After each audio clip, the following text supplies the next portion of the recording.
Welcome back na po sa ating part 2 nitong Yamaha RS100. At dahil na pamasin shop na natin ito, at yan guys, tuturo ko na po sa inyo kung paano magkabit nitong transmission. Yan guys, bubuuin nyo lang po ito ng magkasama. Hindi naman siya nagkakahiwa-hiwalay kaya hindi kayo mahirapan. Yan guys, isasama nyo yung shifting cam at shifting drum. Uunahin nyo muna itong dalawa at iiwanan nyo yung isa. And guys, pagsasabay-sabay nyo lang.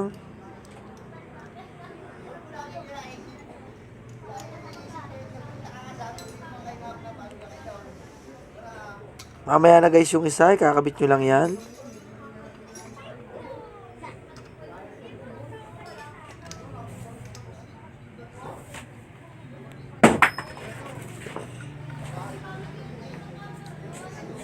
Yan guys. Pag nakakalagay na yung transmission, ilalagay nyo itong pin sa ilalim kasama ang lock. Alam nyo guys, pagka sinabay-sabay nyo to, mahirapan kayo. Iiwanan nyo itong isa at madali lang ito ikabit itong transmission. Yan guys, ganyan lang. Kakawit nyo lang siya dun sa shifting drum. Yan guys, okay na. Diba napakalwan? Sana po guys may natutunan kayo dito sa RS100. Siyempre guys, dapat flywheeling po siya. At ilalagay nyo na tong spring ng spindle para makita nyo yung neutral. At yan guys, madali nyo nang makikita yung flywheeling. Naka-neutral na siya agad.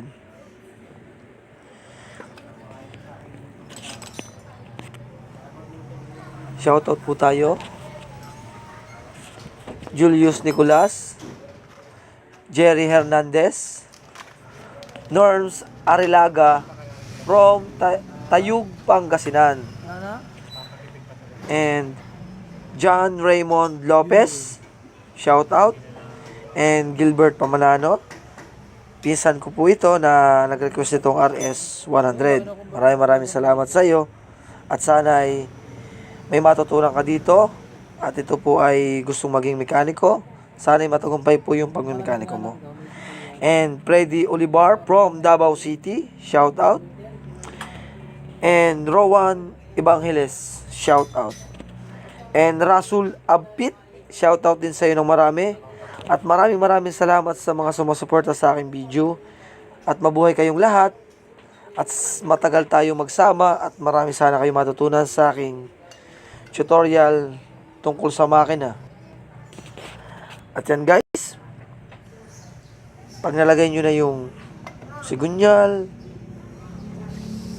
transmission, lalagyan nyo lang ng maker at saka nyo ilalagay itong crankcase.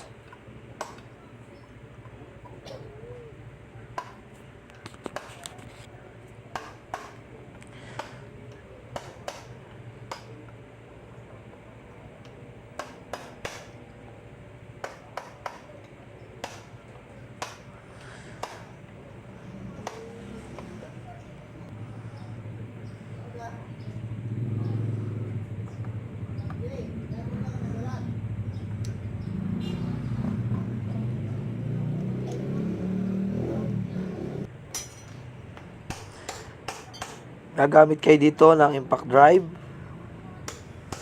Dahil pag wala kayong impact drive, hindi po magkakaiging hapitan ang crankcase. Kakain po ito ng langis pagka hindi maganda ang hapit.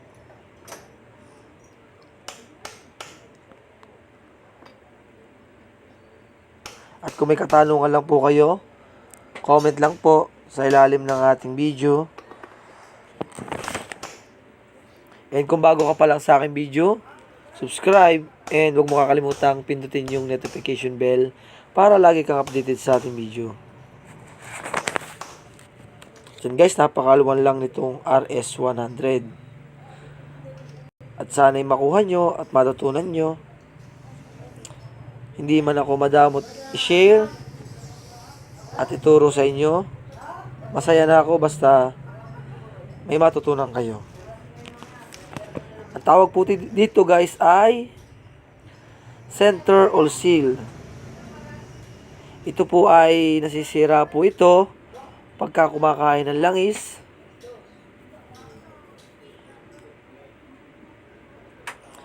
At pag tumaas po yung minor at tinanggal nyo po yung langisan at biglang umatungal, nag-wild, ito po yung nasisira dito guys sa RS100.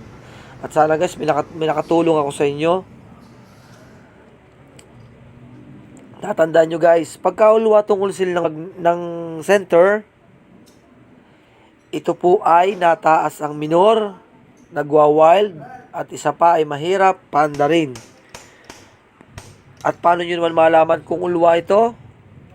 Tatanggalin nyo po yung langisan, panda rin, at pag tumaas po yung langis at nagkaroon siya ng hangin, ibig sabihin po, ulwa yung ulsil nitong center. At yan guys, sana may natutunan kayo sa kaalaman.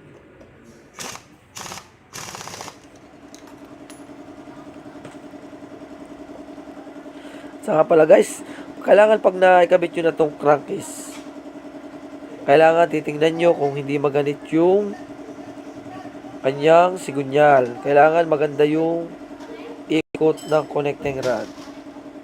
And guys, kakabit nyo lang dyan. May guide naman. And ikakawit nyo dito sa pinakasabat ng makina.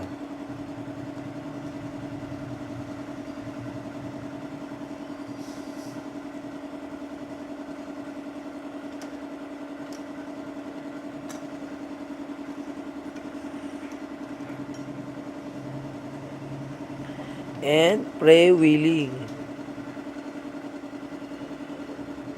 washer and circlip.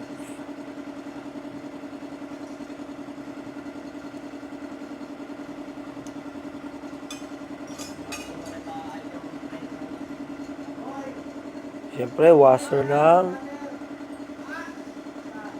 clutch housing and bushing. And siyempre guys, makapal yung sa gitna ng clutch hub at yung manipis ay sa ilalim ng bushing. Siyempre, lalagay nyo itong shafting ng kambyo.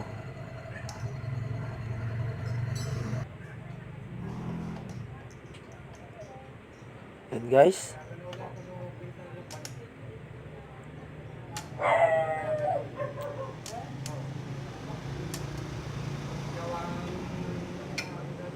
saka nyo ilalagay yung clutch housing.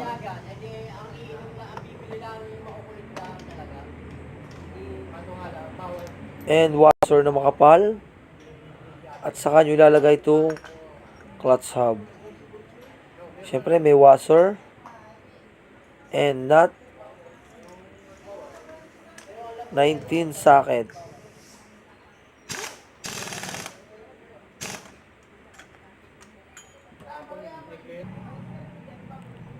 And guys, kailangan din yan ay nalaro din yung clutch hub. Ito guys, hindi ito kagaya ng mga 4-stroke na naunang lining. Ang RS ay plate muna or pressure plate. Pressure plate, meron siyang guide na rubber. Yan guys, salitan lang. Titingnan nyo lang sa atong pressure plate. Clutch lining, rubber, and pressure plate. Yan. Yan lang guys, ganyan lang.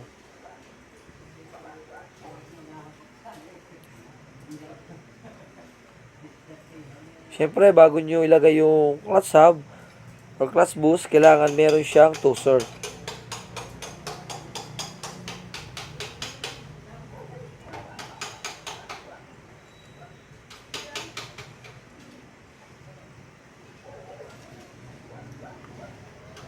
Alam nyo guys, napakaluwan po ng RS100, lalo sa clutch.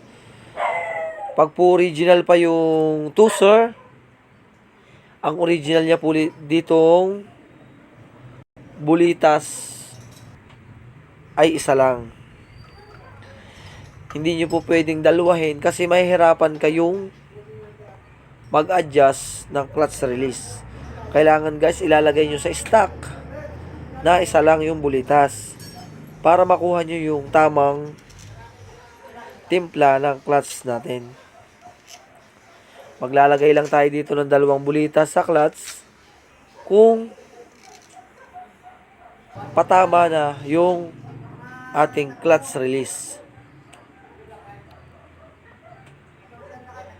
Yan guys, lalagay nyo rin yung stopper nung shifting drum. So guys, may kinalaman din po ito. Kalimitan po itong plastic na to, pag nahampas po ito ng kadena, mawawasak. Pag nalaglag po yung washer na yon at nawala, kakaslog na po yung inyong kambyo. Napakahalaga din po nito guys.